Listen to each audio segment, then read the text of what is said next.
will have a life that she is supposed to care for and nurture. Right.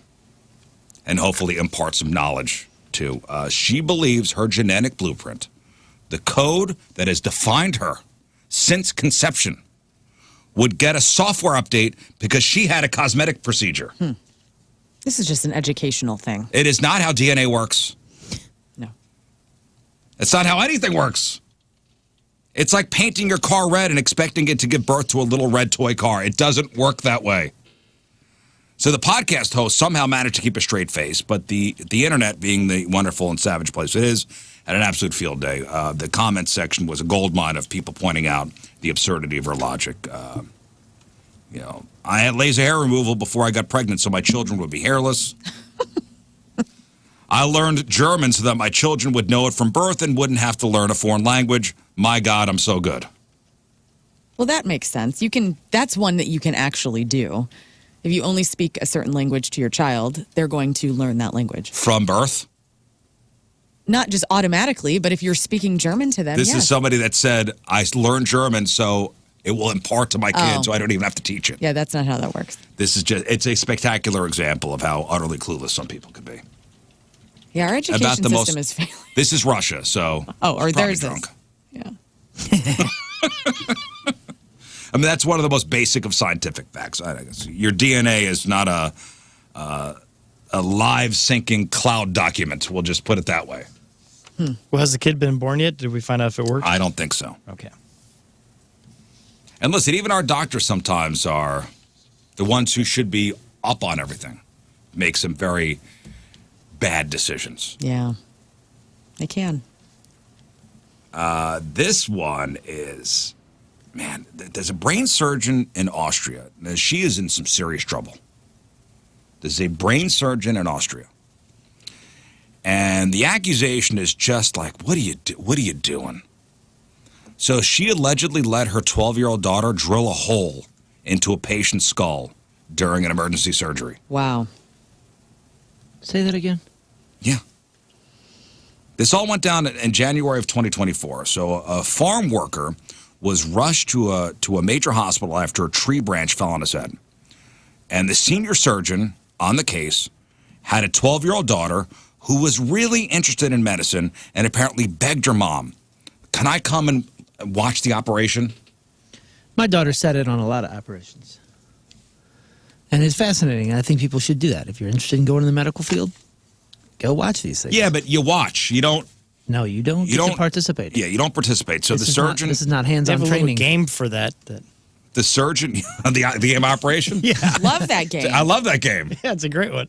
Yeah, the funny bone. Take that out. Don't touch the sides. So the mom agreed. All right, come on in, daughter.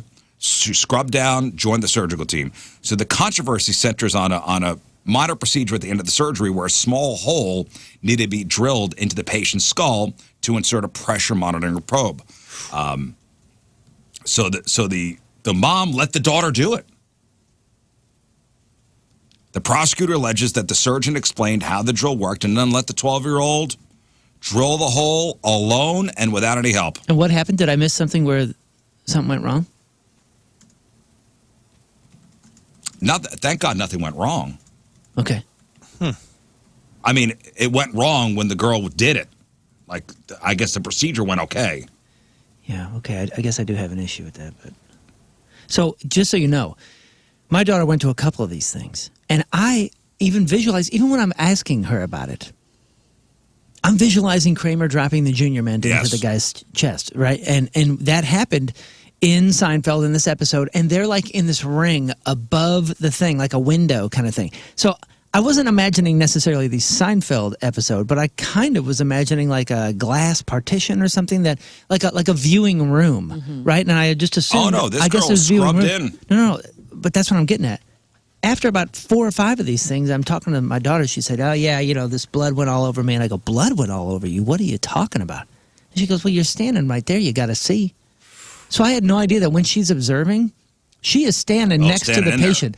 She has seen open heart stuff. She's seen all sorts of different things. And she said, oh, yeah, we get sprayed with fluid. Sprayed all the with time. fluid. And I was like, holy smokes, really?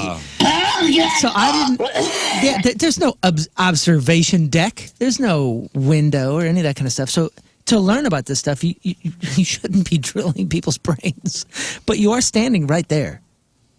Yeah, I always imagine like a theater, like I think that's what they call it, a surgery theater. I thought operating so room too. theater. Yeah, I thought so too, dude. My daughter's like, no, I've never heard of that. I think I've it's never like an seen old one school either. thing.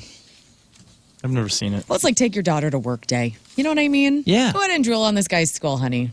I mean, she was really fascinated, wanted to go into the medical field, and was fascinated by this stuff. And there's a friend of the family that said, "Yeah, come observe some of these surgeries, see if it's for you." Well, mom's looking at prison time. Yeah. Well, and that's right.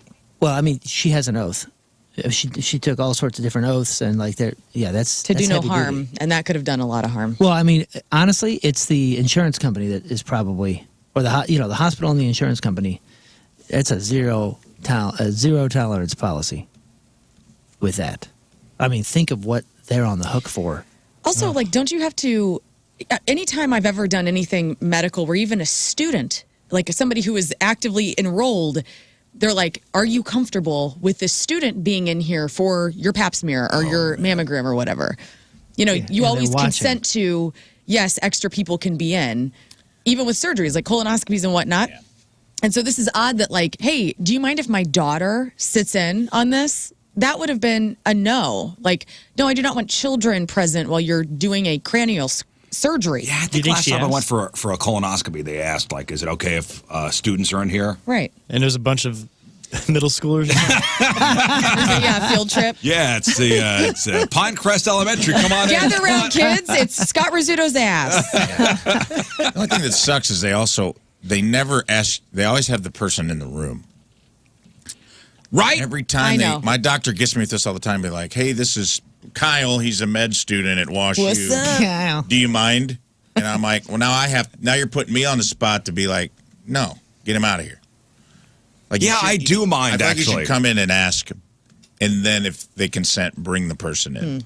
I'm not I feel sure like a I've lot ever of been times asked. the person's already in the room Yeah, when the always. consent is I asked think they for. do it that way, though, because Pressure. It is the pressure because they do want them to get real life experience, and you are more insisting to say yes than if No, they I weren't already. I in get the it. They need to be in there. If I'm being honest, I don't yeah. think I've ever been asked. Oh, really? Oh, yeah. The last colonoscopy they asked, but the guy was standing there. Oh no! What am I going to say? Remember that cystoscopy I told you? Like, it was the biggest nightmare of my life. There was probably 15 ladies just staring at my junk. I remember- and me Hello? screaming. When my wife was in yeah. labor with my son at Barnes, there were students in the room. Yeah. Yeah, I put on a show, man. I told you the one gal and I locked eyes. So, like, she was horrified. I was. Oh, No. oh, you locked eyes? I don't. Oh. I mean, listen. There are relatives that I couldn't explain their face as vividly as I could explain this one gal's face. And this was 20 years ago. I mean, I know exactly what she looks like. If I saw her on the street, I'd go, "Oh, it's you! You. She's like, you look different. It's you!" And then you pull it in your pants. She's like, "It's you! Oh, it's you!" All right, Teamers Member of the Day brought to us by Hot Shot Sports Bar and Grill. Score a shot at $10K during Blues away games this year at Hot Shots Sports Bar and Grill. Got all the details at hotshotsnet.com. From Belleville, John Guest, Yeah. our Teamers Member of the Day. Yeah, John. John has been listening to The Point since it was a looped commercial that counted down the days till it was, quote, on air back in 1993. Wow. Wow. He says, yep, I'm farting mummy dust. John says, I love the constant entertainment from the national stories to the personal stories and all the games in between. Thank you, John. John Guest from Belleville is our Teamers Member of the Day. Get super sweet Teamers Member of the Day soccer jersey. Get yourself signed up 1057thepoint.com/TeamRiz. President, CEO, GM of AEW, All Elite Wrestling, Tony Khan's going to be here in about 35 minutes. Also got to shout out the hats of the week. They're back. If your company or brand wants to sponsor a hat of the week, you have a couple weeks left. Have one of us wear your hat all week long on the show. Plug your business daily all week long. Have it displayed on the studio cams. Go to 1057thepoint.com for all the instructions. You just got to make a generous donation to Cardinal Glennon Children's Hospital. We'll start with Learn Your Head, sponsored by Golden Oak Lending. They sponsored me all month, which is excellent. So thank you so much for your extended donations. And right now you can get the cash you need in as little as 14 days. Use that cash to pay off credit cards. They got the cash out refinance. And so Golden Oak Lending, 314-567-GOLD, goldenoaklending.com. And Rafe, Your Head, sponsored by Play Hard, Victory Men's Health, empowering you to live optimized in memory and support of their friend and our brother, Jeffrey Burton. Visit victorymenshealth.com. Also, we got the phrase that pays. So yesterday was King Scott's Day for the full 9-word phrase. Today is my day. So every hour from 9 a.m. to 5 p.m., we'll drop a keyword, 9 code words total per day that will form a mystery phrase created by one of us. Today it's me.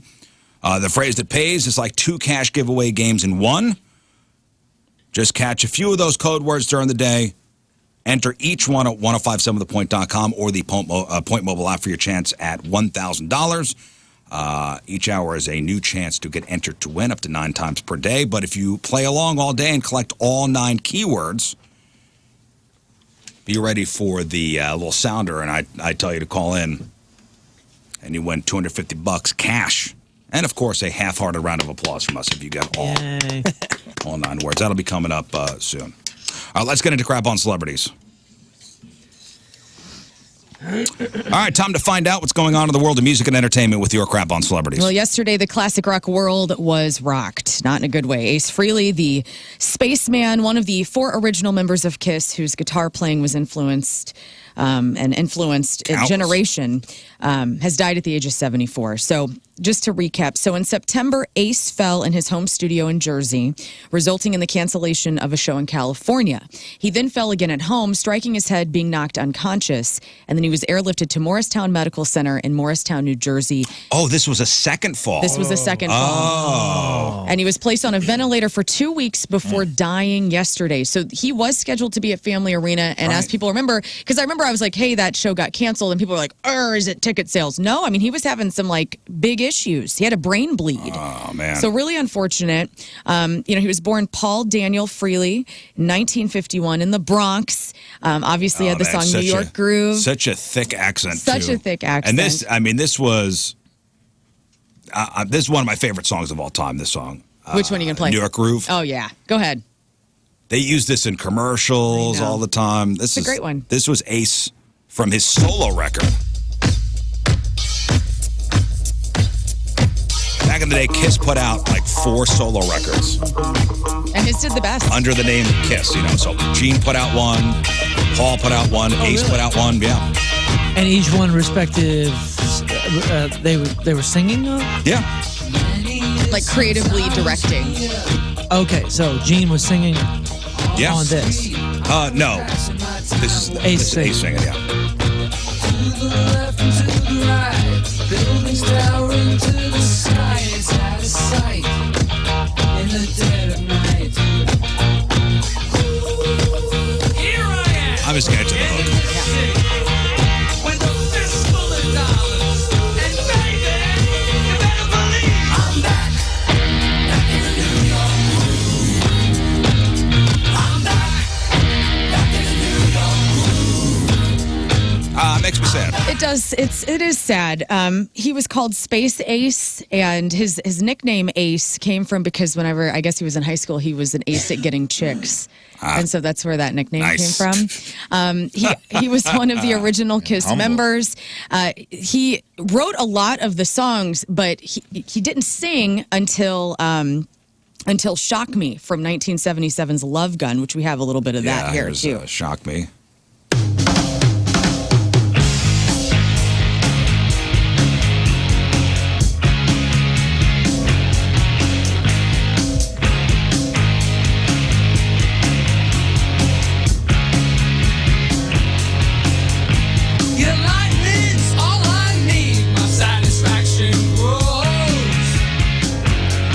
All those 70s songs have that effect on that vocal effect.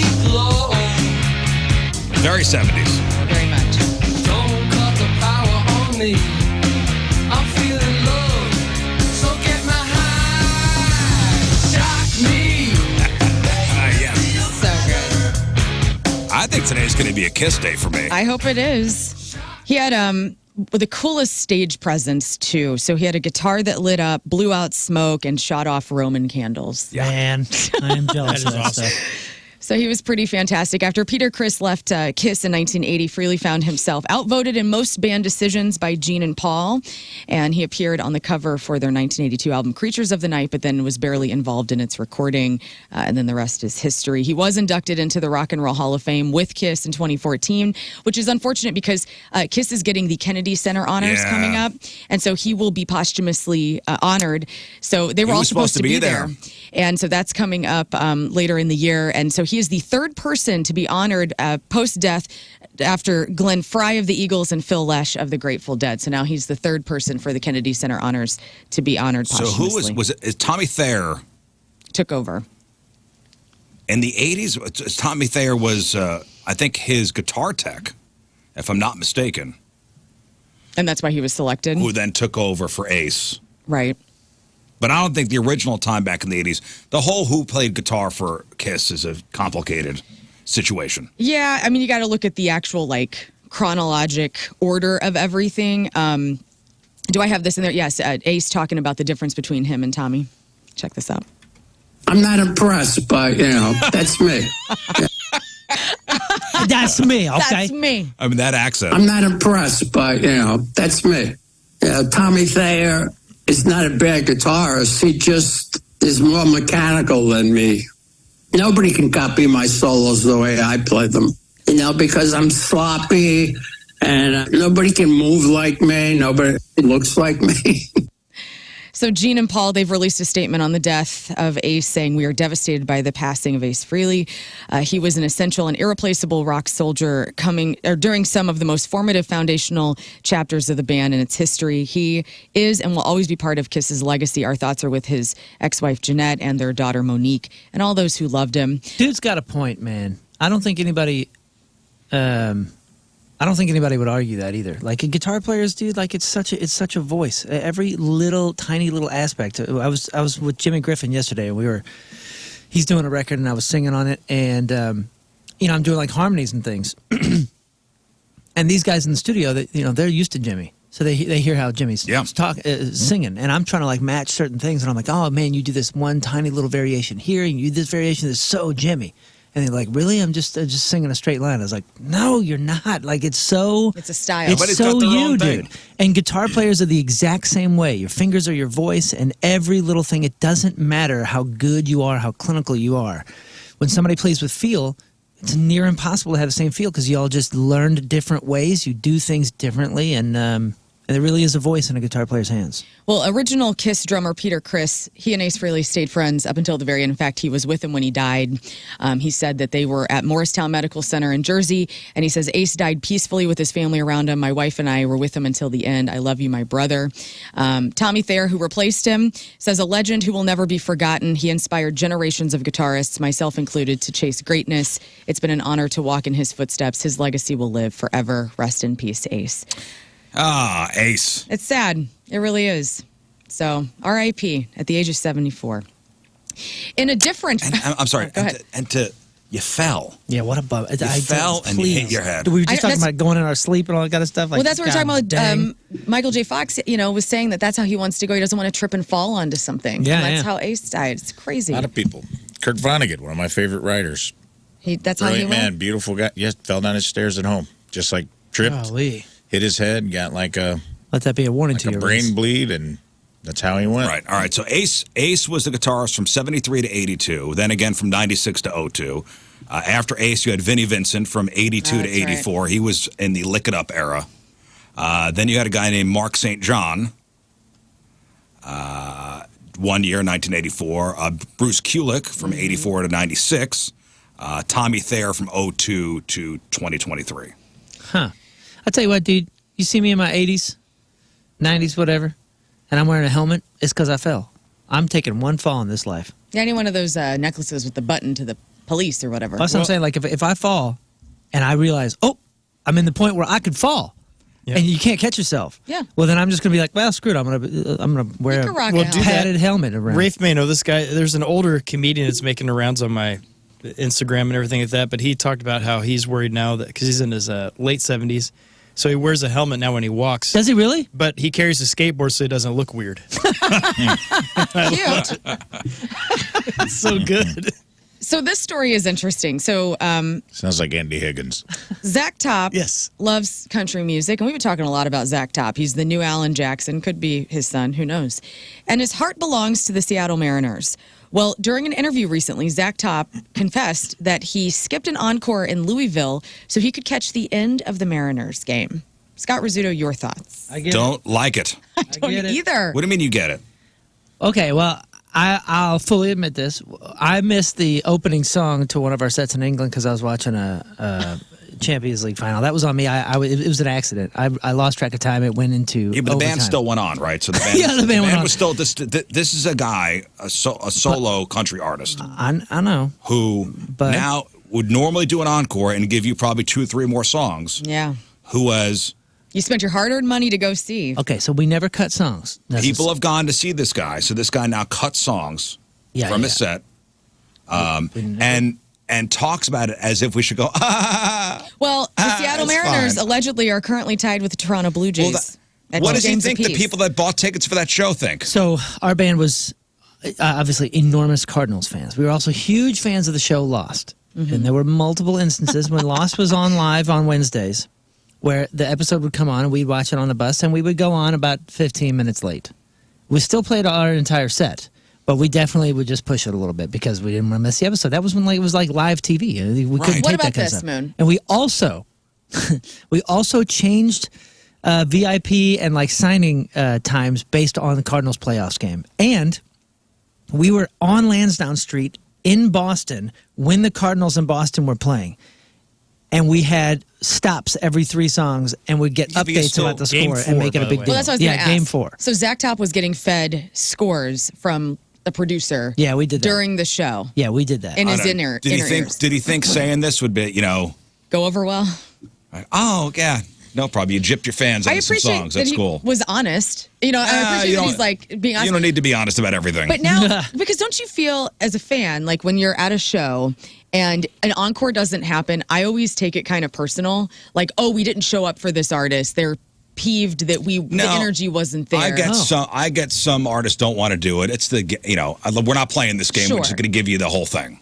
Mm-hmm. But for this guy to admit that because of his selfishness, Right. that Yeah. he wanted to see. He should have brought it in with like you did, where you're like doing updates for the entire crowd. Right. Because chances are there's some Mariner fans in that crowd because he's a Mariners How fan. about Well, here's this his, is what you've chosen to do for a living, and I'm sorry, you don't get to do certain things because of your That's job. true, Here's his We big- don't get to stay out late and go to concerts all the time Yeah. because of our jobs. I don't get to stay up late and watch the Blues games or whatever You're right because there. of our job. You're right there. He made the mistake of even saying that he would have had an encore because he's admitting that he did take songs that he had planned Boom. on playing Exactly. away. Agreed. If Exactly. he had just not said an encore or like, hey, instead of taking that break, we the 2 songs that we would have played in an encore, we collapsed into the set. It's in there. Yeah. And then I bolted a few minutes early so I could watch this game. Yeah. And this guy's making a ton of money. I'm sorry you didn't get to see the end of the Mariners game. Right. I'm sorry you can't rewind it and watch it immediately after you get to your bus. Yeah, get off the stage and go, nobody tell me Right. what happened, And go nobody have tell me your what happened. experience. And go Right. watch it, watch a feed from the internet or That's something. I don't know. BS. Right. Yeah, I'm with you. A new album We release. didn't get Rafe's view. Oh, Rafe. I don't care. Okay, great. Thanks for new participating. album. Scott, you're a huge fan? I agree to you, that he left songs out because there's easy ways to work around it. He could have had a TV also brought up on stage for him while he's playing so he could keep an eye on the game. That's true. That's I mean, true. he could have guess made a could've simple watched little it. thing for himself. To, I do find the honesty refreshing. The tech is there. You do? A little bit that he's just like, man, I'm a stand for this team, and I screw people over. I guess I'm a little over the encore thing anyway. It's just such a played out thing we do. Are at you concerts. leaving before an encore at a concert, Rafe Dean? No, but just do the concert. You don't have to leave and wait for us all to be like, it's like such a It's like a a cliche. contrived thing now, to where the lights go down and the guitar. I'm like, we're not leaving. Oh, You and the can tell roadies come on stage and pretended to yeah, wind pretend to start tables up. winding up chords and like turn around and look at you. And it's like, it's just like this whole. It's part of it. It is, but it's just It's kind of theater. contrived. I'm like, if he, we don't know. Maybe he did play a couple extra songs. You know, Maybe he it's- did play he through a didn't. break. Yeah, he said you know he what's a didn't. part of it though? Doing things at the expense of the live audience, which is what we'll say 6,000 people, for a bigger promotional tool, a bigger marketing tool for the world. So we're talking about this dude right now, meaning we're going to talk about his music. We're putting his name in people's heads and all that, and it was only at the expense of one show. That's what the new music business is. People will, like, how many times do you go see a band and there's 4 camera guys up there and you're like, you're taking away from my experience right now. They don't care about the 2,500 people that are here right now. This experience is for the 6 million people that follow him on social media. So it's content creation, and I think Zach ain't no fool. Well, new albums in record stores and streaming today. Chrissy Hind of the Pretenders? Yeah. Yeah, Pretenders. Duet special. Boz Scaggs has Detour. Scorpions from First Sting is out. Simple Minds has Once Upon a Time, a 40th anniversary. And Robin Taylor Xander of Cheap Trick has his solo album out. YouTube and social media entertainer MrBeast is trying to expand his portfolio into banking. So he filed a trademark application for a banking app called MrBeast Financial. Oh which my is, gosh. Yeah, here we Oh go. my gosh. Buckle up. Which is going to offer No thanks. services on cryptocurrency, investment banking, credit and debit cards, also microfinancing, lending, insurance, financial advice, planning, and education. He has diversified his business ventures beyond social media with projects like Beast Burgers, Feastables, and Lunchly. So maybe this will also be a great avenue for No him. thank This you. dude is brutal. You want to compare anybody to Taylor Swift? This is, as far as the business stuff. Yeah, this guy, endless. Yeah. Amazing. I don't trust his face. Unbelievable. I'm He's got weird eyes. literally a face value type of judgment for me. I look at him and go, something's off. Something's He's got a little weird. weird- here. I feel like he's going to peel off a mask and it's going to be like those meddling kids, like the old guy, like the criminal in Scooby-Doo. I feel like that's what's Look going at on his with eyes. him. See if you can pull up a picture of Mr. Beast and his eyes. They're just something. There's something dead behind those Just eyes. reached Yeah. a level of, I know everyone says it all the time, but it's like we've reached an idiocracy level of like, can you imagine being like, with Mr. Beast Financials, Right. my Beast folio is strong. My piece Like, folio. what are we doing as a society? Yeah, man, the eyes. We got some Yeah, dead eyes over strange. here. He does kind of look like he has one of those fake masks on. You're right. Like that is Tim gonna be our Robinson background. sketch where he's like, this is the show now. Yeah. Where he's inside the mask and Like- he gets depressed. You know how when you smile, you get your little crow's feet? He doesn't do that. You know His that's eyeballs don't that's do that. intentional. He did an entire video about why Yeah, he it's the has this smile. weird looking smile. Why? This dude is Mr. Data. He is Mr. Analyst. That's why he's so Well, he freaking said rich. it's because when you show your teeth, it's a certain way you show your teeth. Yeah, he broke down like which videos do better. Like this. Yeah. And it's a very, very, they narrowed it down to a very particular type of strange smile that he does. So he just does that every That single time. annoys me Whatever This is will get whatever will analytics. get clicks. Yeah, this dude is I'm a not clicking friggin' that. genius. And the reason he looks so weird and the masky thing and the weird dead eyes is all because we respond to it. He studied the analytics like it. and figured out the facial expression that will get the most clicks. It's When I was in Cleveland, Tim passed out, and there was a Mr. Beast channel at our Airbnb that unfortunately it was on nonstop, and I got sucked into watching some challenge, and then it was like five hours later, and I'm still watching. yeah, this I stuff. watched it too. It's I terrifying. mean, look, even the fake photos that he'll put up for The this thing, thumbnails, yeah. the thumbnails, other faces will almost look like his same facial expression, and don't it's so like it. unsettling. But you click on it. It's like the Kubrick stare that they tell you to do, like where you look through your brow. That's what he's doing in a weird, creepy way that I don't like. What other celebrities should put out a banking? A bank? Oh, who am I going to trust with my financial advice? Pauly Shore, maybe, or Tom Cruise. Cruise Financial? Cruise Financial. Cruise Financial. We already have Cruising- UC Bank. It's a Cruising real thing. Bank. Yeah. That's true. Oh yeah, we do. It's a real thing. It is a real thing. here in St. Louis. I'm like, just get him in on it. Hanks Banks. there we go. Hank Williams? Your financials are Tom private. Tom Hanks. Hanks. Tom Hanks. Oh, Tom Oh, Hanks. by the way, Hanks I did finish. Banks. I did finish the John Candy documentary yesterday. How hard did you cry? He's still crying. My wife walked into the living room and she goes, "Are you crying?" I go, "No." Were you folding laundry? Crying? Yes, I was. Yes, I was. Hey, he was a small I was talk guy. matching. I was matching socks. You did that on purpose to have a That's task. great. So your brain wasn't fully Yeah, ready keep to your hands cry. busy. Like, oh yeah, I got You're 100% correct. And I was matching socks And then As you're I'm watching. wiping your eyes with the sock. with a single Cotton sock. tissues. Is it my tube sock, Dad? Whose sock is these? Was it great? You loved it? Yes, Okay. It was great. it was. I need somebody's Amazon password. I can't. And the they kind of just like when he died, they spent like no time on it. Like he was on the set of this Western he was doing. Yeah. He went home, went back to this house he was staying at. Yeah. And just died. Like they found him the next day. He was alone when he died? Yeah. That's reading a sucks. Bible. They said they thought maybe he knew he was having like a heart attack, and he grabbed the Bible out of the Oh, my goodness. and dude, was that- sitting on the edge of the bed reading it because he knew he liked. That's kind of the ultimate way to go. That's so sweet. That part was his buddy who was Yeah. talking about it. And that guy's an actor too. He's in a lot of stuff. And he was talking about they found him like sitting on the edge of the bed with the Bible in his hand. I'm like, oh, Good for him. God. For- Heavy. here we go. Go What a double way to down go and with watch the Jim Henson documentary because at the end they show Jim Henson's funeral. Oh, And no. Big Bird is at the funeral. The funeral is like magical. He leaves a living will of what he wants his funeral to be, which made me think of all of us. They showed John Candy's funeral too. I know, and they showed like Captain O'Hara Big giving Bird like at her. that one? Oh, Captain O'Hara gives a speech at John Candy's funeral. Oh. That'll make your Devastating. eyeballs just roll out of your head on a wave of tears. I can't wait. And the Jim Henson one, dude, it's literally Big Bird singing "It Ain't Easy Being Green" because they wouldn't let Kermit perform because he was the voice of Kermit. So they were like letting that. Oh. And Holy was like crap! the Weekend whole- plans locked in. Just that fact, just playing that Yeah, you're a little card. glossy over Oh there. my gosh! and he had like a living will where he's like, I hope my friends will get up and say a few nice things about me. Everyone had like, in the audience had like these little puppeteer butterflies. It was just like, Oh, it my felt gosh. like a Labyrinth funeral. It felt like a Jim Henson production. And there were like Muppets at the funeral. But Kermit was dead. Kermit was missing.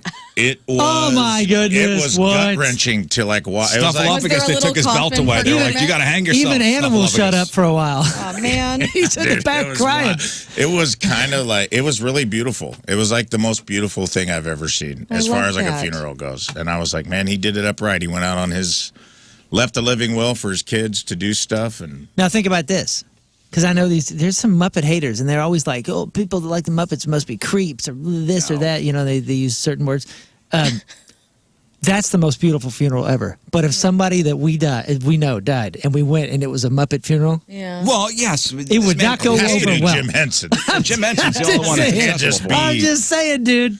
Yeah. That's like, Everything you just it's okay described, I'd if, be like, "What is happening?" if Mickey's at Walt Disney's funeral, Right. cool. If it's just I a, don't want to have a Mickey I'm themed okay funeral. if there's Muppets at my funeral. Oh, me too, dude. Yeah, I Because can my handle body's that. not going to be there, so you're going to need something to look at. You know what I mean? Yeah, Fozzie Bring 'em Bear. out, bring 'em out. Better say Waka something. waka waka. Doesn't Fozzie Bear remind you of Seth Rogen and vice versa? Yeah, it's the voice. In theaters this weekend, Black Phone 2. This is the Ethan Hawke and Mason Thames horror movie about kids getting kidnapped by a creepy guy. It's got 74% on the tomato meters. No popcorn meters yet. First one was really good. Black Phone. Very good movie, very suspenseful. Remember song. Good Fortune is also out. Speaking of Seth Rogen, Aziz Ansari, Sandra Oh, Keanu Reeves. Keanu Reeves plays a well-meaning but inept guardian angel who meddles in the lives of Aziz and Seth Rogen. Oh, that's 80%. That's Yeah, 80%. what is? the Good Aziz Fortune. Ansari movie. But the one that has the most tomato meters this weekend is If I Had Legs, I'd Kick You. This is Conan O'Brien, A$AP Rock, and Rose Byrne. 93% on the tomato meters. With her life crashing down around her, Linda, who's played by Rose Byrne, attempts to navigate her child's mysterious illness, her absent husband, a missing person, and an increasingly hostile relationship with her therapist. Conan O'Brien. Yeah. Hey, look at my shirt today. You got a Conan O'Brien? Whoa, that's weird. That is weird. Anthony Edwards of the Minnesota Timberwolves has given out the award of White Boy of the Year. Can I get a drum roll? Oh, White Boy of the Year? White This Boy is- of the Year. Scott, this is your year. So out of Adam Sandler, Tom Cruise, Pat McAfee, MrBeast, and Timothy Chalamet. And King Scott. And King Scott. Okay. Ladies and gentlemen, White Boy of the Year. your White Boy of the Year award goes to Timothy Chalamet. Hey, congratulations. So You'll get him next year, congratulations. Scott. All right. So well. Timothy Chalamet checked in with Anthony Edwards and his crew and, accepted the award of White Boy of the Year. He's on the set of Dune 3, I guess it is. And he was- Congratulations. Congratulations, pal. You did it. Award. Dune 3, doing it again. Doing it again. And Keanu Reeves was told to go by a different name at the start of his career. He was on the New Heights podcast, their most recent episode. And so I guess somebody in his life, like an agent or somebody, said, hey, you should go by Chuck Spadina. Chuck Spadina? Chuck Spadina, because that is his middle name is Chuck. Keanu, Where they get Charles. Spadina from? that is the street that he grew up on. Spadina. Chuck Spadina. It's the porn name, right? Oh, that's Yeah. the porn name. It thing. is the porn name. So I'd But be Daniel Prince. I would be Yeah, you Leslie would. St. Louis. Yeah, you would. That's a I'd be all porno Danny name Prince. right there. Leslie St. Louis. Holy Oh, moly. yeah. Dean Grant. Dean Grant. Middle name street? Is that how it works? Yeah. Middle name street. Yeah, Dean Grant. Yo, Would you be, man? mine goes hard. Taylor New Sappington. Yes, nice. Taylor New Taylor Sappington. Sappington. Hell yeah. What Would about be you, Taylor Scott? Sappington would be good. That's a good name. Yeah, it is. Yeah, well, but there's specifics. Scott? Mine sounds like an STD. Andrew Greenwood. Andrew Greenwood. You're doing the news on some channel no one watches anymore. Yeah. If it was my first, like the first house I lived in, it'd be Daniel 161st Street. Daniel 106. Pretty cool. That's nice. I love that Keanu and Alex Winter are doing Waiting, like Bill and Ted are doing Waiting for Godot right now on Broadway together. That's nice. Oh, yeah, that's true. Yeah. Yeah. It'd be a weird thing to go watch and be like expecting Bill and Ted and getting that. And finally, is there a show that you can watch over and over again and never tire of? I'm going to give you a list, and I want you to tell me if, as you've watched it, it's gotten better. Okay, so instead of Gotten guessing. better, yes. So number 10 on this list that came out of ScreenRant.com, Seinfeld. Yes. Do you think Seinfeld is one you watch and it gets better Yes. each time you watch it? Yes. I agree. Yeah.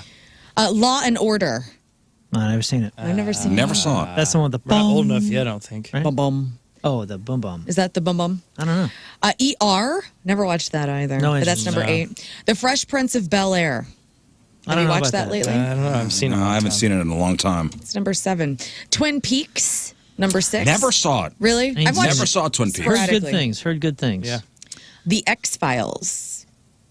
Never got into it. Yeah. I want to watch it. If that's on streaming, I would love to know. Somebody tell me, because I would like to start it.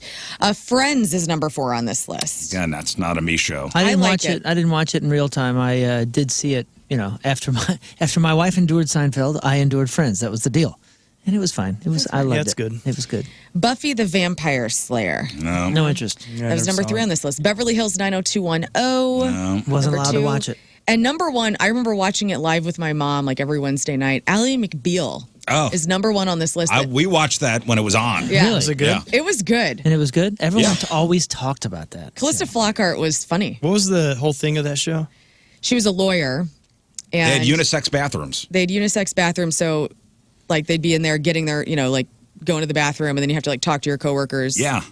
The bike rack was loaded with unicycles. Remember the baby episode where it was like the CGI baby, and it was a really That big was deal. her. Was that her thing, though? I thought she saw the baby She a saw lot. the baby, yeah. Or was it often? I just remember like the one episode where it came out, and she was like hallucinating this baby, and it was CGI for TV. We would watch Alan McBeal, and then Melrose Place was on next. Yes. Wow, what an exciting It was a- household. Man, that's 97 cool. till 2000. No, I was out of the house. Yeah, Oh my god! I mean, you were living somewhere, right? Where were we watching this? I'm saying, what I an was in an exciting apartment, household. yeah. Yeah. And that's your crap on celebrities. Your celebrity is celebrating a birthday today. Whitney Carson, Dancing with the Stars pro, who paired up with Robert Irwin this season, is 32. She won with Alfonso Ribeiro. Felicity Jones is 42. Holly Holm is 44. Eminem is 53. Sharon Leal, Tabby's mom on Pretty Little Liars, is 53.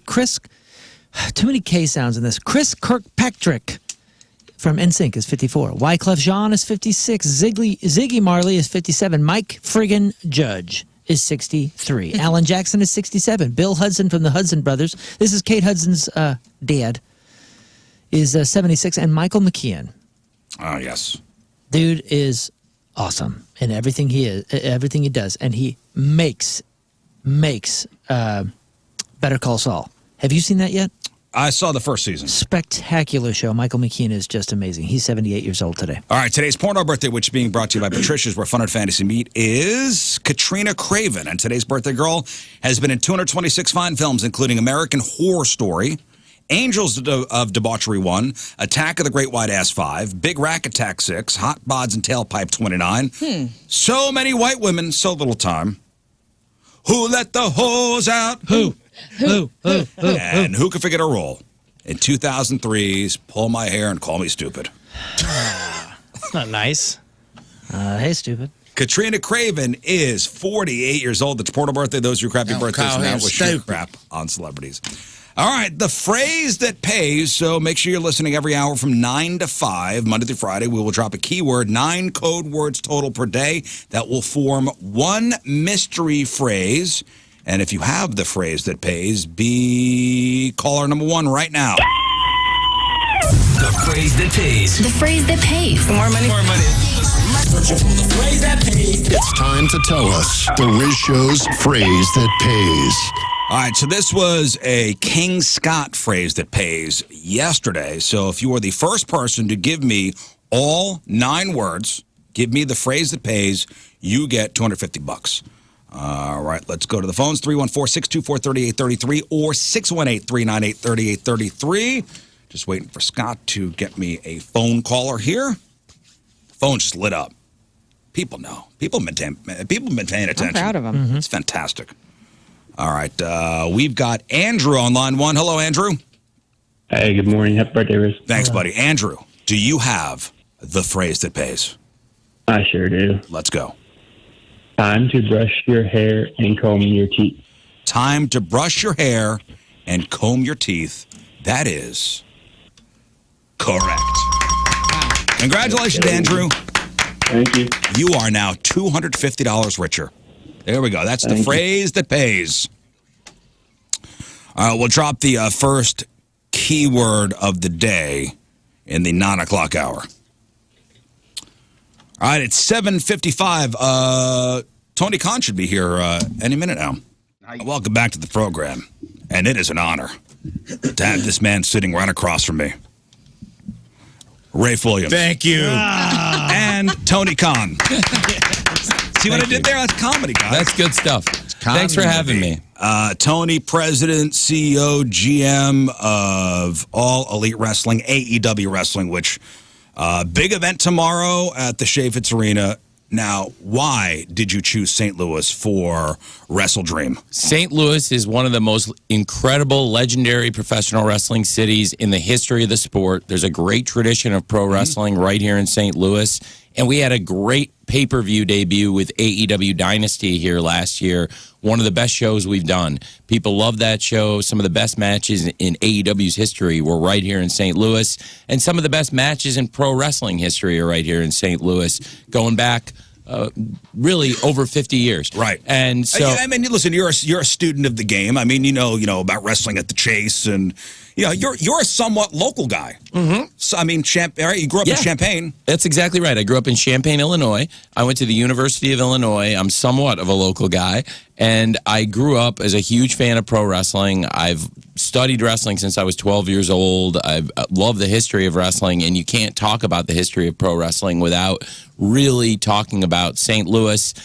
So many great legends from here, including multiple-time world champion Lou Thez. Mm-hmm. I am optimistic that the late, great Lou Thesz's wife, Charlie Thez, is going to come to the show tomorrow to AEW Wrestle Dream. And Wrestle Dream also has been linked with some of the best matches in AEW's history. And we saw the World Championship change hands at Wrestle Dream last year, and a lot of important things happened at that show, including Jon Moxley winning the world title and retiring Bryan Danielson, and now bringing that event here to St. Louis. I'm really excited because tomorrow the eyes of the entire pro wrestling world, which means people all over the planet. AEW's on in 150 countries now. So to have people from all over the world watching pro wrestling and having the fans here in St. Louis supporting AEW, it's a big deal. Well, and Wrestle Dream is an homage to a Japanese wrestler, correct? Yes, it's a homage to a Japanese wrestler and legendary executive, the man who founded New Japan Pro Wrestling, which is our partner over there in Japan, the late, great Antonio Inoki. Antonio Inoki, very, very famous. Many people know Antonio Inoki here who are not pro wrestling fans from when he fought Muhammad Ali. But Antonio Inoki also was a great pro wrestler and a great mind, a dreamer who founded New Japan Pro Wrestling, the IWGP World Championship, and it's a great honor to partner with his company now and honor his memory. So if you're not a wrestling fan, so Wrestle Dream, it's like, these pay-per-views. It's almost like a season finale. Would you put it that way? It's like a season finale of a storyline that's been going on for months. Yeah, absolutely. Stories are constantly changing, but really rivalries are building. This show is featuring so many really big rivalries, including the I Quit match between Darby Allin and Jon Moxley, which has been building really for over a year. Right. So explain what that is, the I Quit match. I think we should have here in the studio, by the way, between the five. Well, there's no rules, and it goes on until one wrestler says, I quit, 5 letters, 2 words, I quit. So they don't have to quit AEW, just quit the match. Quit the match. Absolutely. I thought it was like the Riz show. I thought it was like a reverse pink slips. Like if you win the race, you get the car, but if you lose this match, you're out of the business. No, this is a lot for these two men too. It's a battle of wills because nobody can imagine either one of these men saying I quit. It's going to be a great match. It's a big rivalry. Also a huge world championship match. The world champion Hangman Page versus the former champion Samoa Joe. Samoa Joe was the AEW World Champion. It was actually right here in St. Louis last year at Dynasty. Samoa Joe lost the world title. Hangman Page is on fire this year. That's going to be a great match. So as the head of creative, I mean, you got your hands and you're not just the GM. I mean, you are head of creative as well, the showrunner of the show. How do you approach building a story over months to create that must-see climax, for the finale? That's a great question. I think Thanks, Tony Khan.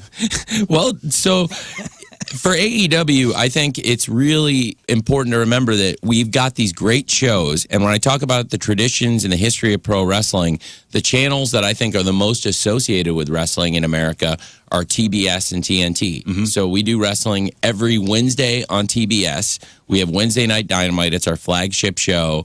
It's been on since 2019. It's on TBS, 7 p.m. every Wednesday night. And it's really amazing because now we just celebrated 6 years. We've done over 300 episodes. And AEW Dynamite continues to deliver this great action every Wednesday night. So between these big pay-per-view events, every week our fans keep up on the action. And really these rivalries build, they develop, and new champions can be crowned, new challengers arise, and really some of the most intense fights happen there on those Wednesday nights. And now we also do Saturday nights on TNT. Now with this pay-per-view, we're going to have a 1-hour show that everybody can watch free on TNT or on HBO Max. It'll be on a little early. It's on at 6 Central Time here in St. Louis. Can you learn your password for HBO Max? She doesn't subscribe. Tony, can I have your HBO Max password? Well, do you get TNT? Then I wouldn't have to password share with you. No, I don't have cable. Help! Tony, help! TNT is a great channel. HBO Max, a great service. I think I've reached my device limit on passwords. Otherwise, I would give you. Very kind. Dynamite didn't it celebrate 6 years? Yeah, exactly. 6 years. We just had the 6-year anniversary just a few weeks ago. Thanks. Yeah. And it's pretty amazing. It really. Every Wednesday night, you can count on AEW bringing the very best. And now Saturday nights, too. This is a little different because instead of just doing 2 hours of free wrestling on TNT, or if I share my HBO Max password with you, in addition to that, now this is a big pay-per-view night. So we're going to do a 1-hour tailgate brawl, which is going to be some of the best action. And that's not just a pre-show. That's not just a warm-up. That's a major event unto itself that leads into the pay-per-view that starts at 7 p.m. If you can join us in person, it's going to be a great show. Like you said, Chaffetz Arena, and it starts at 6. There'll be events going on before the show. And if you can't make it to the arena, you can order it on HBO Max or your cable or satellite or lots of the great providers. Well, you talk about a 6-year anniversary. So you launched AEW back in 2019, and you launched AEW into a market dominated by one entity, basically. That's a great point. Yeah, absolutely. Which is a monumental business challenge. So what was the one decision that you made that you could pinpoint that separated yourself from that one entity? Well, I think bringing pro wrestling back to TBS and TNT was really important because there's a great history of challenger promotions on that network and those networks on the Turner channels. So pro wrestling on TBS goes back to 1971. Now, the tradition of pro wrestling here in St. Louis goes back even further than that. But to say over 50 years on one channel, and then there was a long period of time where it was dormant. TNT goes back to 1995. Very recently, we hit 300 episodes, but we actually had a pretty big celebration 11 weeks before that at episode 289 in Boston, because episode 289 represented AEW Dynamite becoming the longest running primetime pro wrestling show. Oh, congratulations. Yeah. Ever on TBS or TNT, which is, again, really a big deal because TBS and TNT have these great histories of wrestling. So bringing wrestling back to the fans on TBS and TNT, I think, was a really important step. And then in 2025, we've been delivering these great shows, great pay-per-views like tomorrow's show here in St. Louis, AEW Wrestle Dream, but also, in addition to great pay-per-views week in, week out, we've had great TV. And this year, the TV shows and now the pay-per-views are all available on HBO Max, and that's something new. And so 6 years ago at the beginning, bringing TBS and TNT back into the wrestling game was huge for AEW, and I think that is what put us on the map, honestly, right away, in addition to having this great group of wrestlers people really wanted to see and having, I think, an idea for a promotion that excited people with AEW. We had great partners, and we have these great partners to this day. Yeah. Think about the amount of the greatest promos of all time that have been cut on TBS, dude. Yeah, man. Going back to Jim Cornette, Dusty Rhodes, Ric Flair, all of those. I mean, some of the best promos that I still go back and just watch. I watch Out of Context Dusty Rhodes all the time. It's an account I follow on Instagram. It's called Out of Context Dusty Rhodes? No Context Dusty Rhodes. And it's one of the best. And it's just like, my hand touching your hand, brother. And it's like, he has some of the best. I might not look like the athlete of the day. And it's just like, it'll be just Dusty Rhodes giving you inspirational speeches that they, out of context, they don't even tell you what it's about. It's an excellent account to follow. But there's been so many. It is cool to have that tradition because that, I remember being a kid, like the original Four Horsemen when it was like Flair and Tully Blanchard and all those guys. And just like being sucked into that as a kid. And like that's kind of, to bring it back there and have the longest running tenured show on that channel, that's a pretty cool thing, man. Well, you also make it a big point to keep ticket prices for your live events affordable and family friendly. I've seen multiple articles where you talk about that.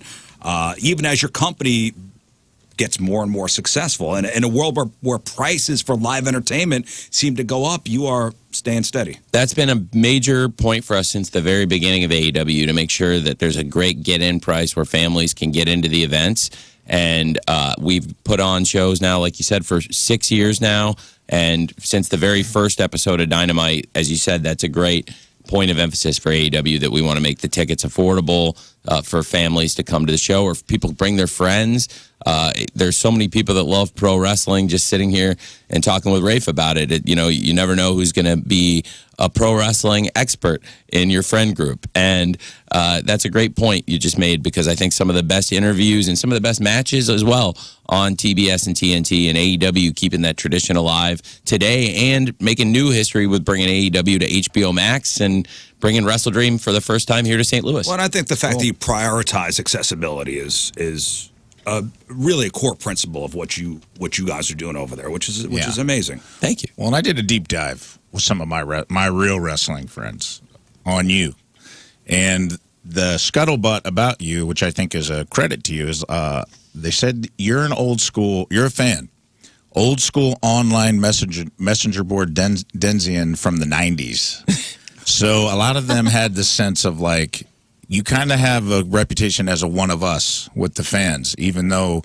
you are full creative control and, you know, the big wig at AEW. I still think fans relate to you as like, he's one of us. Finally, one of us has the reins.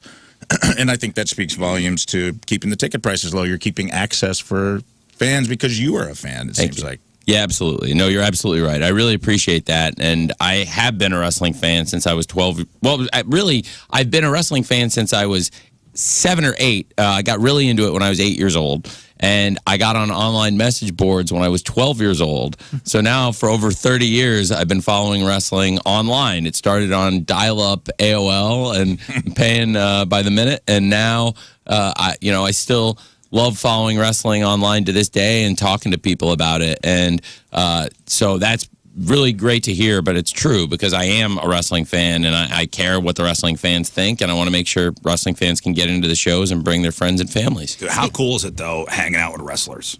It's and they love you, by the way. Your wrestlers love you, and it's got to be hard also to be the boss and to be a fan.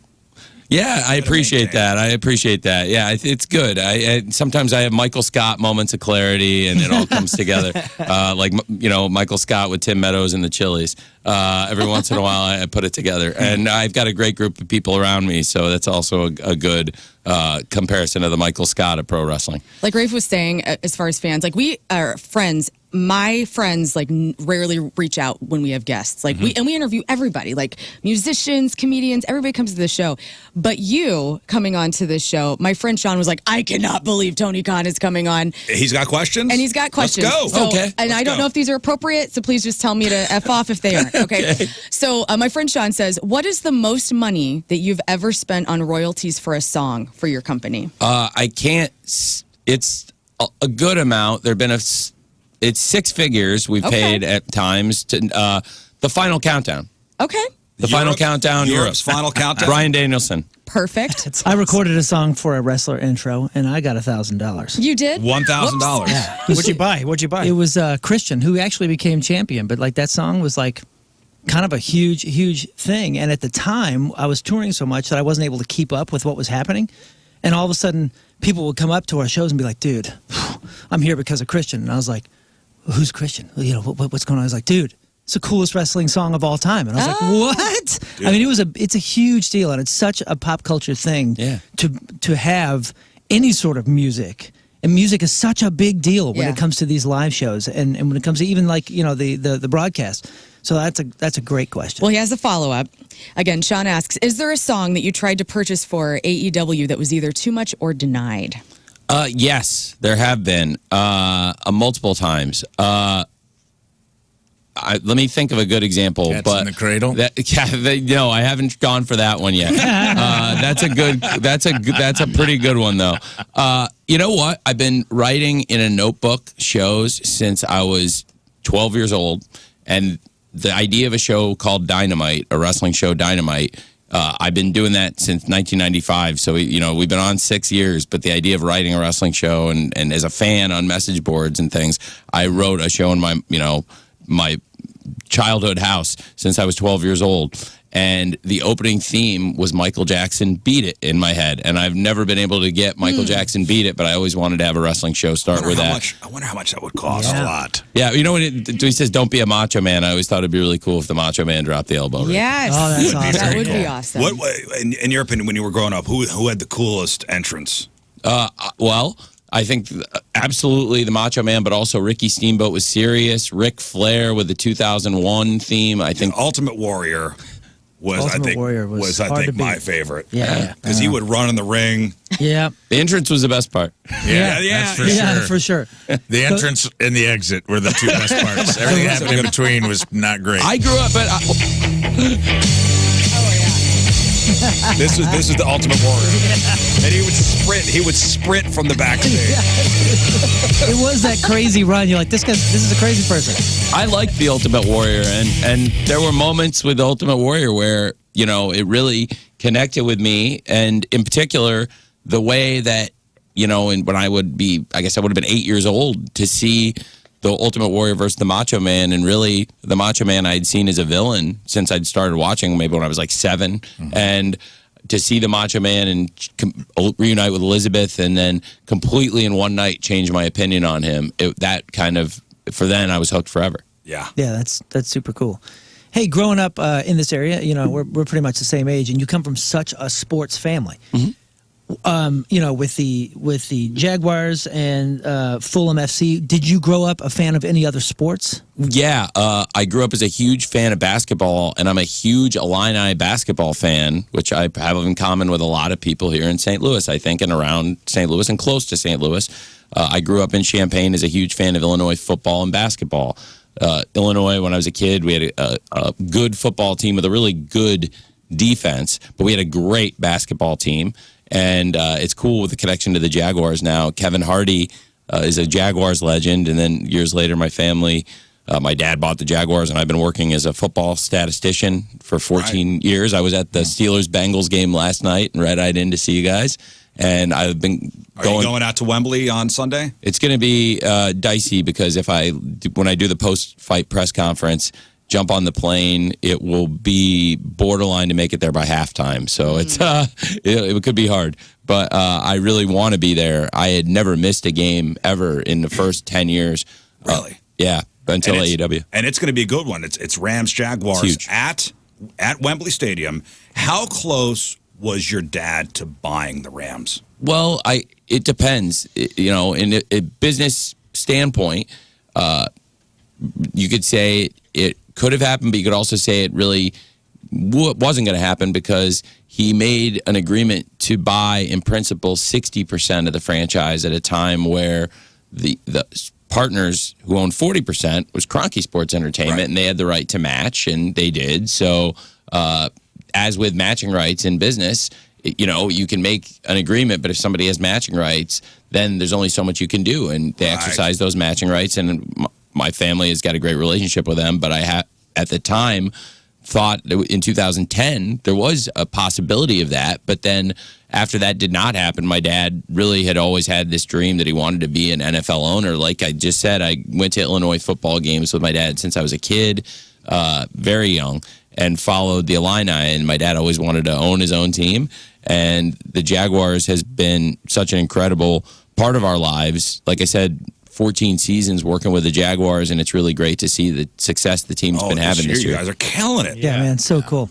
Can you tell us who your favorite NFL team was, or who your dad's favorite NFL team was growing up prior to this Jaguar stuff? Yeah, my dad's favorite NFL team was the Bears, and I grew up as a big fan of Brett Favre and the Packers. And I actually, being here in the radio studio, it's kind of fun. When I was 13, I guess still 14, when I was 14, I hosted with our friends on the local NPR in Champaign, Illinois, the Super Bowl pregame show. And we did the local Super Bowl pregame show for Packers Patriots. Oh, that's awesome. Yeah.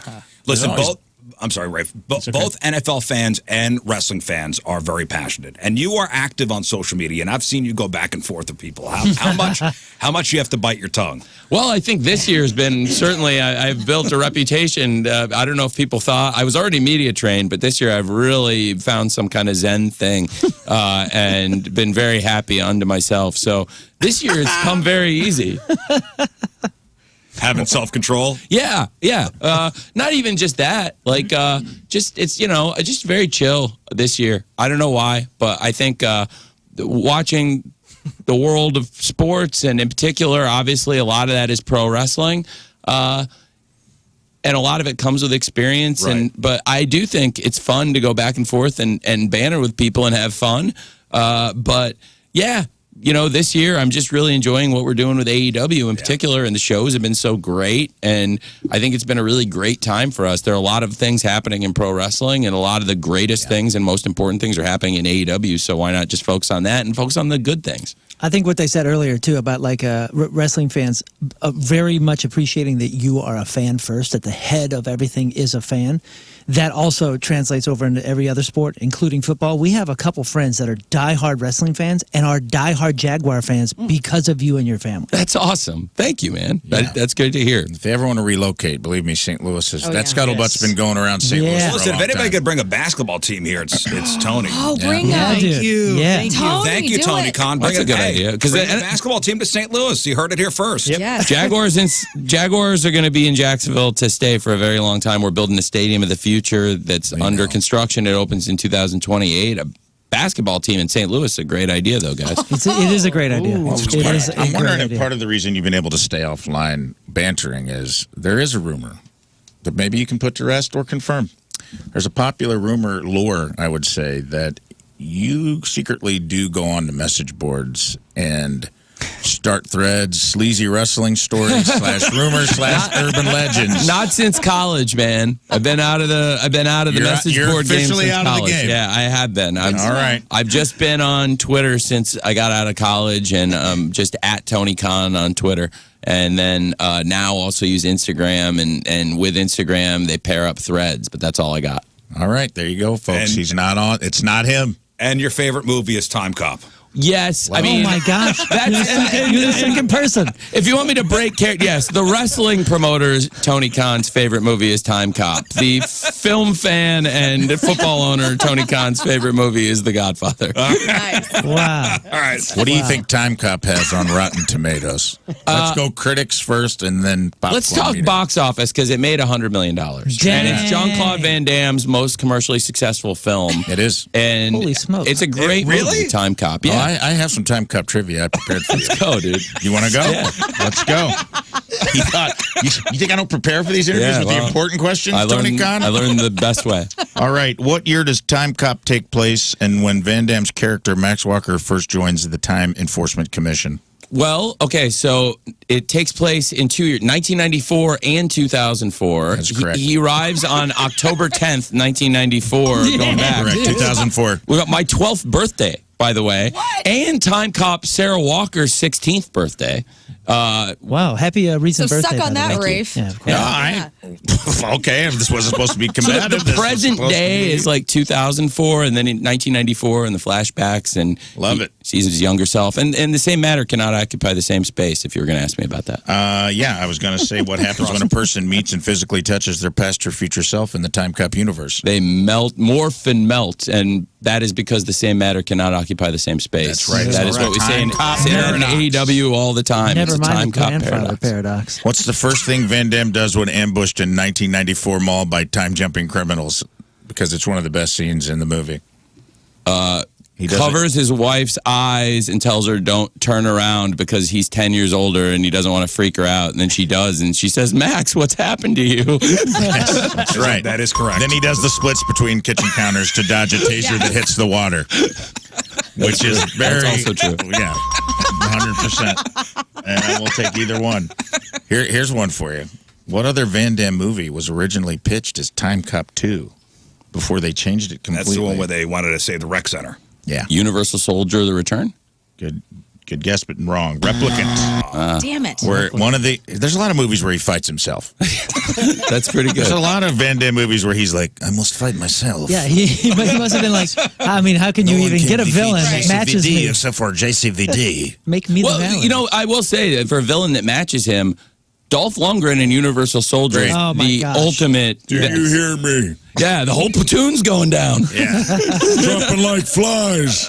I don't think I saw that. Dropping Oh, my like flies. That's That's right. a good one. That's good. Are you also a fan of Demolition Man? Because it's my favorite Yes, 90s movie. huge Demolition Man Oh my fan. God, that's my favorite. Chapter and verse. Warden William Smithers. Dude. The MDK. the whole credits for the cursing thing is still the funniest joke in the 90s in any movie ever. It's great. Ever. God, I love that movie so much. The 3 seashells. The three yeah, seashells. I still don't know how to use them. Yeah, he doesn't know how to use the 3 seashells. That's great. You know, as an AEW promoter, like I said, with AEW, we bring wrestling back to TBS and TNT. When I was 12 years old, I saw Demolition Man because TBS wrestling commentator Jesse Ventura was in Demolition Man, and he's eventually the one they hired to, take out the bad guy for Simon Phoenix, who couldn't do it. Yeah, that's Snipes' greatest role of all time. It is. Any other questions, Rafe? True or false? Rafe's good. There's a deleted scene in Time Cop where Max Walker travels to the Civil War to stop a Confederate general from stealing Union gold. Well, it's not Max that goes back, right? It's the guy steals the gold. There is a scene where the guy goes back and steals the gold, and they bust the guy. So, yes, there is. There's a scene where they go at the beginning, but where the guy goes and steals the gold, but it ties together later. But so, yes. True. That's right. There is a deleted scene that was cut for budgetary reasons. Wow. Where Van Damme he didn't stop the Civil War. He just stopped the gold. Right. I don't know why. The important We don't want to stuff. give, we don't want to give JCVD too much to do. I've only got so many minutes here. This is great. You killed it, man. Thanks, man. Perfect score. Learn, does your friend have any more questions for Tony? Yes, Before Tony. So you used to do fantasy book wrestling as a kid, he says. And he says, what was your best fantasy storyline from those days? Oh, man. Well, I have a few. I think Ric Flair versus John Cena was really, really good. It went on for a really long time. Ric Flair versus the Freebirds, really, really good. Went on for a long time. Eddie Guerrero versus Bret Hart, and led to John Cena versus the British Bulldog in Wembley Stadium, where now, many years later, I got to actually have wrestling, promote wrestling, and have over 81,000 fans for AEW All In at Wembley Stadium years later. So that's pretty cool. Those were some of my favorites for sure. Edge against Magnum TA. Okay. Yeah. Thank you. Well, I tell you what, man. If TIMECOP rules applied to wrestling, which AEW storyline would you go back in time and flesh merge to fix? AEW? Yeah. If you could go back and fix one thing, change something. You can't go back. I mean, that's that's a hard one. I've had a perfect score under this point, but that's a subjective one, and I have to say, and maybe they'll get a right answer for this. You can't go back, and you can't look at life like that. That is also Good correct. answer. There's no going back. That is the correct answer. John Trick was a Van trick Dam question. is on line 3. Listen, Are you a deadhead?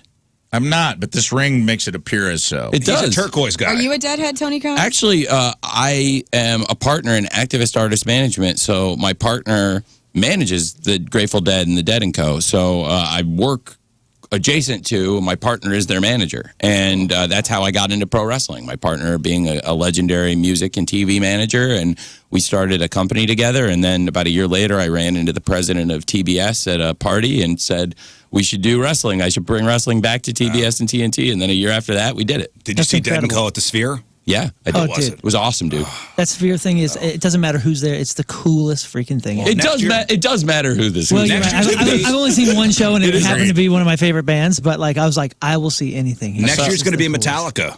Metallica That'll at the be Sphere. cool. I saw the Dead at Wrigley, and it was weird to see the Grateful Dead while I was eating nachos out of a Cubs helmet. I'm going to be honest with you. It was a bizarre experience, but I did have a good time. I also was at the Dead at Wrigley. Oh, man. Were you eating anything Were you out of eating the helmet? nachos out of a Cubs helmet?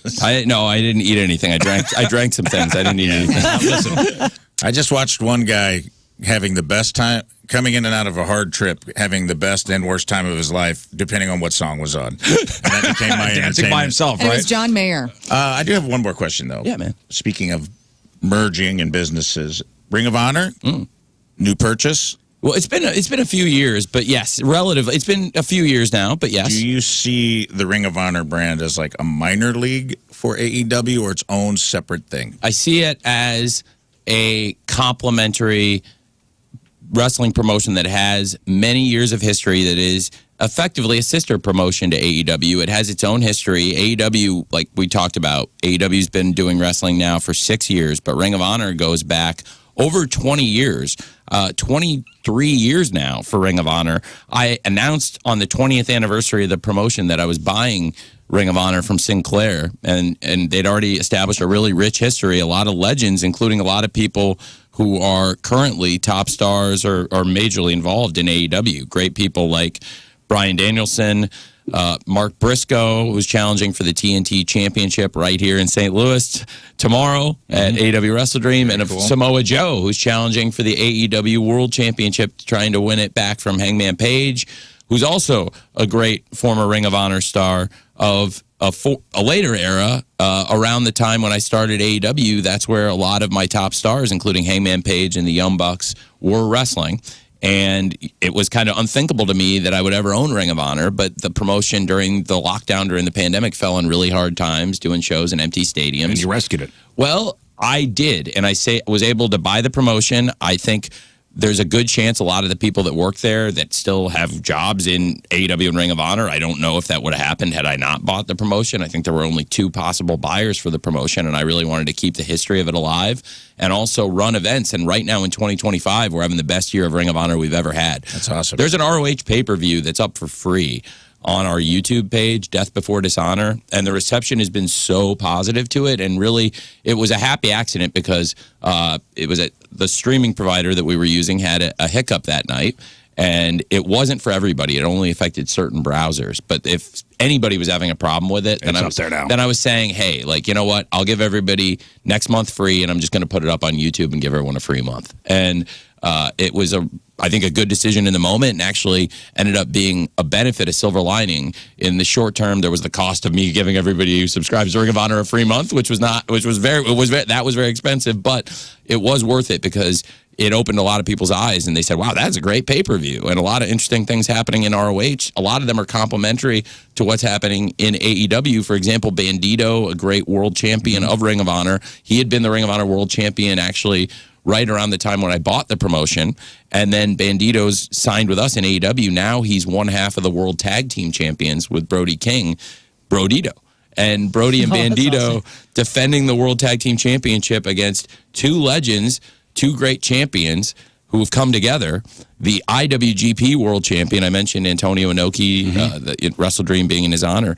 Well, you've got the IWGP brand new world champion, Konosuke Takeshita, returning to America for the first time since he won the belt this past week in Japan, teaming with arguably the most legendary Japanese pro wrestling free agent ever, the AEW Unified Champion, Kazuchika Okada.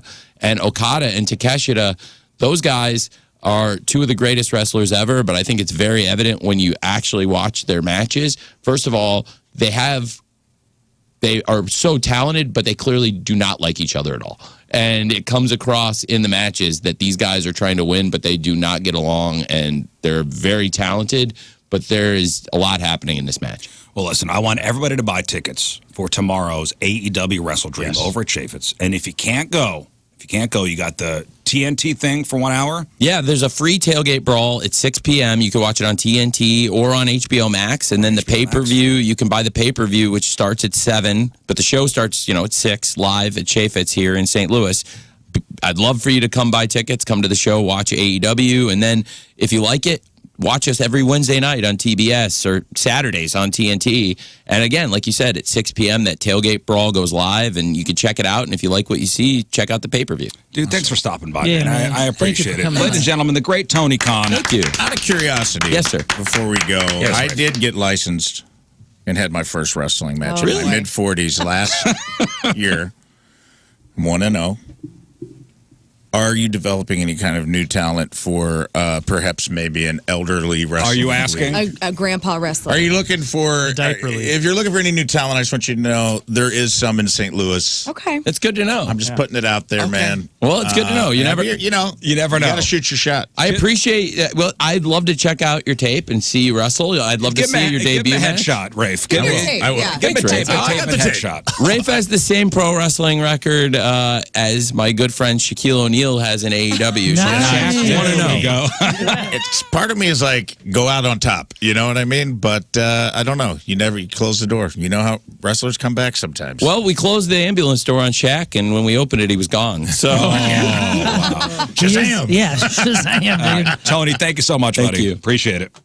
On Rafe's in memoriam here in just a moment. Tony Khan, super cool guy, man. Super cool. Really was. Super cool guy. Very sweet. What a sweetheart. Very Yeah. chill. I'm glad when a guest leaves here and they actually did have a good time. I think he genuinely did. And I think he's genuinely going to bring the NBA to St. Louis. Yeah. So and you heard it here first, guys. Yep. He invited me to fly over to England with him. so- Jolly old So England. nice. Hey, if you are a fan of STL Toasted, remember they brought toaster raviolis in here? Yes. Those are some of Yes. the best ones ever. Learn and me, remember? Remember STL Toasted? Well, I got some news for you. Okay. They're closing their location at the Foundry. And opening And bringing in it to St. Ellisville? Charles. No, they're closing the location at the Foundry at the end of October, so the end of this month. But I guess they still will have their Mackland Avenue location. Okay. As long as there's one location, I guess. That's by my house. And I love it. Have you been there to the one on Mackland? Yeah, after they came in, I went in I told them I'd come by, and I went by like a week later to see it, and man, they hooked me up. I took too many rabbits, and they're catering my friend's wedding. Oh, they are? Talked to my buddy Eric because I was like, hey, what's up at your wedding? What's the deal? He goes, we're doing a late night. I love when people do this at their wedding. 9 p.m. after everyone's eaten. 9 p.m. after everyone's danced their asses off. Oh, and they bring in more STL food? Toasted is coming in dude, with a late night snack. And I'm like, dude, I am going to contribute to Have you ever been to a wedding with a late night snack? Love it. Oh, so dude, Classy Tacos, move. taco that is, truck. or they'll bring pizzas in Yes. or something like that. That is That's how you really know they care. right. My friends did pancakes, and it was Yeah, I think It was one of the best things that ever I happened. think it's some donuts at one. Freezer did. He did pizza after the Who? reception. David Freeze. Oh, you said Freezer. Who? Did emos because he had just started doing those emos things, so it was emos heaven. Hey, speaking of food, you know what I finally pulled off for the first time in 6 years? I've been trying to get into this place. Where? What? Oh, Noto, yes. We went to Noto Yeah, for it's our great. anniversary. And we had a 4:15 reservation, which 4:15. was, dude, it was so cool coming out, and it was like sunlight. And we're like, oh my gosh, 4:15 on a Thursday because you got to book out. There, You gotta book out. weeks in advance. Yeah. And I'm going to say this: that's the best pizza I've ever had in the United I States. told you. Even that better than place Giuliano's in is- New York. That place is insane. That pizza, the margarita pizza, was. I'm not even a crust guy, you know. Like I kind of like. I mean, the crust is the most important, but I'm not a eat crust without sauce. I was chewing every aspect of this pizza I could, and then the bread, dude. Their sourdough, the bread there is just like in Italy, where it's sweet and there's a sweet softness to it, but you kind of want it to be a little bit burnt. And then here's the best part, because they get all their ingredients from Italy. You know, it's like Yeah. shipped in. That's why they have that special classification, that number. You can eat heavy. I had the best salad I've ever had there, that pizza, and then a giant braised pork thing and all this stuff, and you don't And feel, not feel like an a piece a-hole. of garbage. Yeah, dude, Really? there's something about American Italian food that I try to avoid because the pasta makes me feel Heavy. like a jerk and it makes me feel sick and stupid. This stuff, you could eat it for all day and you feel great afterwards. Yeah, Kendall and Wayne. I mean, those are the owners. I mean, amazing. If you get in there, listen. My wife and I'll every once in a while just go sit at the bar up there. Like just can the you two have of it? Can you have it? I was wondering that. Can you have the pizza when you sit at the bar Yeah, if you just can go have- in? You have anything? Dude, you should do that. And here's the other thing too. The waiter comes over and it's like, listen, in Italy, they don't cut the pizza, so you can have it cut or uncut. We're not going to judge you, but yes, we'll judge you. So we had it uncut, and then I got to cut it anyway. That's the dumbest thing get it ever. cut. Just get it cut. Uncut What are we pizza doing? sounds autistic. What are we Wait, doing? eating it Did you or say looking uncut at it, pizza You know? causes autism? Dude, I felt. That's what RK said? I was like, what am I doing? On the knife and a fork now? It's wild. I don't want this. But yeah, shout out to Noto. That was amazing. It looks like Arby's is in some hot water. So they what is Arby's famous for saying? meats. We have the Speaking of meats. uncut meats. They're being sued for misleading customers about the quantity and quality All right. of meats in their sandwiches. This We've is been something I saying can this get a long behind. time. You know what? Yeah, Arby's. You have a 5'3" looking sandwich that's hung outside the window, and they're folded meats. You know, they're folded perfectly. And I don't even eat that stuff anymore. But when you get it, it's like a smash burger, and the meats are flying everywhere outside of the bun. It doesn't look anything like the photo. Well, you get in on this lawsuit then. So Listen, this is man. a lawsuit. Class action lawsuit filed in New York claims that Arby's ads show sandwiches loaded with meat, sometimes twice as much as what the customers actually get when they order. And the lawsuit also points out that the quality of the meat advertised does not match what's served. For example, the roast beef in the ads looks rare and juicy, but in reality, it's fully cooked and doesn't quite live up to the photos. It's like gum steakums. somehow. I know that I'm an Arby's hater. I know, I'm always simping for Lion's Choice and whatever. But I'm telling you, dude, you know when somebody preaches something so hard, so bombastically, so loud that they end up being that? You know, like if somebody's so anti-gay that you find out that they're gay? Yeah. Arby's couldn't be more on the nose with what they're not. When their slogan is "We have the meats," that is Carl Buddig. And then if they I've don't ever- have the meats. They literally. You don't have the Where is the meats. meat, and how much of this meat actually is meat? Right. No That's right. way. You don't have to. It's We the never said we give the meats. we only have said them. we have We the have them. meats. Which is We the have them. one- We're holding them. It's the the one loophole. thing they Not don't even- have. Their fries and their onion buns are great. Well- the rest of it is what? They got the curly fry. Yeah, At Arby's. because Yeah, either Arby's, option. they try to get the case dismissed, saying the photos were just puffery, basically harmless exaggerations. But the court ain't buying that. Now the lawsuit is moving forward, and the plaintiff is seeking compensation for affected customers, along with changes to Arby's advertising practices. Carl Buddig. And also, in other food lawsuit news, this was a big one this week. If you're a fan of those perfectly round, crustless peanut butter and jelly sandwiches, Uncrustables, right? Oh, yeah. Well, the company that makes them, J.M. Smucker, What's up, you jam smucker? J.M. Smucker, Jam. they are not happy with Trader Joe's. Why? Trader So Joe's is Smucker's lovely. has filed a lawsuit against Trader Joe's, claiming that their new frozen PB&J sandwiches are a little too similar to their Uncrustables. What's it called, PB and Joe? Uncrustables or something like What is Trader Joe's? Because they always do a name, like Trader Jose's, Yeah. whatever. Like Yeah. this is Trader Chris's. They're probably also suing because they actually use peanut butter in the Trader Joe's one. That's true. Well, so what's the beef here? According to the lawsuit, Smucker's is pointing to a few key things here. First, the crimp. Uh-oh. The crimp. Trader Joe's sandwiches have that same pie-like crimped edges that the Uncrustables are known for. Yeah. Smucker says that design is part of their trademark. Then the box, they claim the color, the blue color used on the Trader Joe's box is too similar to the blue lettering on the Uncrustables packaging. That's a stretch. And then the bite. So just like on the Uncrustables box, the Trader Joe's packaging shows a sandwich with a bite taken out of it. Right. I thought you were going to say the bite, like when you bite it, because the bread automatically sticks to the top of your Oh, mouth. it's so good. It's so good. You have to like It's a suck good, it down. yeah, it's a good stick. So How Smucker's, many boxes have little bites taken out of every cookie? Yeah, what are you going to sue Apple? And they have 4 on Trader Joe's. The other one only has 1. well, Smucker's is basically saying, we're fine with other companies selling Crustal sandwiches, but you can't use our signature look to sell them. And this isn't just a simple sandwich design. Smucker says they've spent over $1 billion in the last 20 years developing the Uncrustables brand, from perfecting the special bread to creating new fillings. So they're asking a judge to make Trader Joe's stop selling the sandwiches and even want all the existing products and packaging destroyed. What? I'm going to be moon here and say, I see both sides. Well, one legal expert that I read weighed in saying, yes, Smucker's does. They have a case. They have a case. Yeah, I mean, I feel like if it's the only defense that Trader Joe's has is that Trader Joe's brand, like their brand, is kind of Weird Al-ing a little bit, like kind of half parroting these kind of things, Well- and people that shop at Trader Joe's know that this is not an Uncrustable. Does Well, that make sense? the thing is, are people?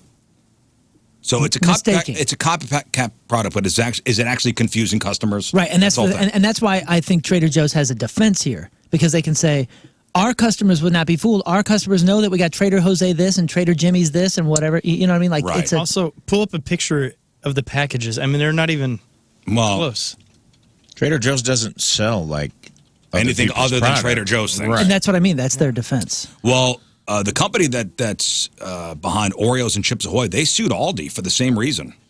Yeah, but Aldi sells Smuckers and sells other brands. That's why I feel like this is a kind of a this will set a good precedent. Oh, get out of my face. It's not even close. All right, this is the Trader Joe's one. They have a 0% chance on this case. And the Uncrustables, if you remember right, it has one Uncrustable on the corner with a big, bite out of it. This is a stack of 3 or 4 that kind of look like chicken pot pie shape. That I'm looks just totally telling- Trader Joe's. Can you pull up a sid-by-side, like in another window? Yeah, here's is- And Uncrustables, here's an Looks really good. but the sandwiches look the same. Well, yeah, Don't but they? there's Yeah, no but other they're way to not- do it, dude. You can't I don't make think new so. bread. They You don't- can't It's be- all about the crimp, This guys. looks like a healthier version. I do I'm not out. think it looks the same. Yeah, I think actually Trader Joe's looks a little bit better. That's probably why they're suing them. That's right. They honestly are. I guarantee it, that's why. And here's I the bet you it's the same thing. verdict, ladies and gentlemen. Trader Joe's wins. I'll tell you this much. I'm going to go ruin a package later today. I've Wait, never what's had the an difference? I Uncrustable. can't tell the difference on This is not the boxes. same crimp either. Did you see that's more of a pie crimp over on the It's left? the same crimp. This looks like a damn picnic basket. Yeah, oh, yeah, And this well, looks how like I'm a come hippie it's the shopping at same Trader crimp? Joe's. Wait, guys, Well, if it we're going to has, sue over crimps, then come on. Hostess has been crimping their little hand pies for 100 years. Yep. wait, it has a corner though. Don't you see? Like this is I'm this on is a- Smucker's side. Smucker's is a clear circle, and this Trader Joe's wannabe has a pot pie like a round corner Yeah. to it. Yeah, it like looks a like little, a skillet. One looks like a one- little- Yeah, one more it quick does. thing. One more quick thing. If anybody wants to know the difference between the life of an influencer and the life of normal people, here's your case study. So apparently there's a trend of people taking carved out mini pumpkins to Starbucks and having the baristas fill them with the drink they order. I can't deal with this. I'm out. That's pretty funny. Oh, sir, you brought your own mug? Why, yes, I did. Yeah, it's a friggin' pumpkin. It's unsanitary. Get out of here. I like to drink my coffee through my pumpkin with my pumpkin straw. No So- thanks. As someone that drinks my coffee on the weekends out of absurdly big things, I drink out of a ramen bowl because I just love. Come on, you bringing a pumpkin to I'm Starbucks not and like bringing a fill pumpkin. this. Yeah, this is a bit Yeah. much.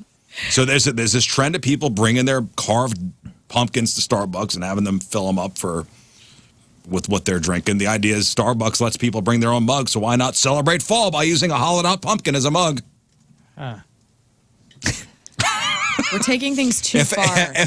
If I'm in line, if I'm at a Starbucks and I see somebody in front of me with the pumpkin, I'm like, how long is this going to take? Do you smack it out of their hand? How long is this going to take now? Now you got to explain to fill the pumpkin up. Right. How many Vinties is this? Damn it. Right. Come on. You're losing Just money. get a cup. Just get a cup. Ain't nobody got time for this. Hey, this is a good cup, though. It doesn't pollute. All right, Rafe, we're going to put a hold on the in memoriam. We'll take a break. We'll do the in memoriam on this side, all right? Okay. Okay. Thank you. Sorry. Thanks for being understanding. Anytime, boss. All right, Rafe, let's get right into it. Let's go. You were not here last week, right? I wasn't here last week. So it's long overdue. Yes. In memoriam. Indeed, indeed. The in memoriam, for those of you not familiar, or maybe you've forgotten because I didn't do it last week. It's when we say goodbye to some folks. Sometimes it's ourselves, sometimes it's people we upset, sometimes it's topics we discussed or things we discovered unilaterally on the show. No one is ever safe, and anything's on the table. It's a lot like the Oscars in memoriam, only we say goodbye to many, many things. So without further ado, let's get this week started. First up on this week's in memoriam, my immune system. Today we mourn the untimely passing of my once mighty immune system, slain not by plague nor poison, but a lymphatic drainage facial. I went in and got a birthday facial at a med spa, and it damn near killed me. I went in thinking it was a spa day and came out like it had fought the Peloponnesian War. For 48 hours, I was down bad with instant malaria, chills, sweats, delirium, and a faint scent of eucalyptus oil mixed with sweet baby rays. My immune system, once a valiant warrior that survived gas station eggs, Point Fest porta potties, and the great leftovers death gamble of 2018, was brought to its knees by a woman named Sage with a warm jade roller. Sage? Mm-hmm. Sage got me with that jade roller, is brother. That okay, it's like a smooth rock, it looks like. Uh-huh. That's what that is? Yeah, you're supposed to rub it all over and get your lymph nodes all cleared out. Good times. I've seen those. Do they make it cold? I seen those. Warm. Oh, warm. They do okay. both. You can do both. Science says it was detoxing. I say my white blood cells fried out and tried to figure out how I caught every old-timey disease from the Oregon Trail all at once. It's like, this dude got typhoid and dysentery? My lymph nodes were in a cuck chair in the corner of my mind. My sinuses went on strike, and my spleen texted, "New phone, who dis, brother?" So farewell to my immune system. You fought bravely through COVID, flu season, at least 3 high-risk one-night stands that I dare not mention, only to be undone by a spa treatment that promised to glow but delivered your soul to purgatory.